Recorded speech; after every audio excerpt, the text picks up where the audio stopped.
দীর্ঘদিন ধরে কারাবন্দী ইমরান খানকে নিয়ে নানা সময় অবহেলার অভিযোগ তোলেন তার পরিবারের সদস্যরা। কারাগারে পরিবারের সদস্যদের সঙ্গে দেখা করতে না দেয়া থেকে শুরু করে নির্যাতনের অভিযোগও তোলা হয় কারা কর্তৃপক্ষের বিরুদ্ধে। সর্বশেষ ইমরানকে হাসপাতালে স্থানান্তর করা নিয়ে সরকারের বিরুদ্ধে আদালত অবমাননার মামলা করেছে ইমরানের দল পিটিআই।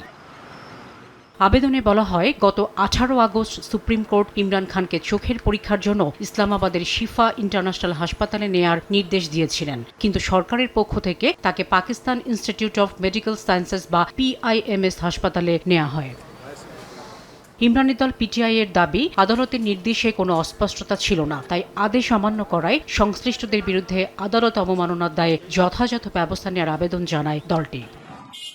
তবে সরকারের পক্ষ থেকে বলা হয়, নিরাপত্তাজনিত কারণে ইমরান খানকে PIMS হাসপাতালে নেওয়া হয়। দেশটির তথ্যমন্ত্রী জানান, শিফা ইন্টারন্যাশনাল হাসপাতালের চিকিৎসকরাও সেখানে উপস্থিত ছিলেন এবং প্রয়োজনীয় পরীক্ষাও করা হয়েছে। তবে রোগীর গোপনীয়তা ও সুপ্রিম কোর্টের নির্দেশনার কারণে মেডিকেল রিপোর্টের বিস্তারিত প্রকাশ করা হবে না।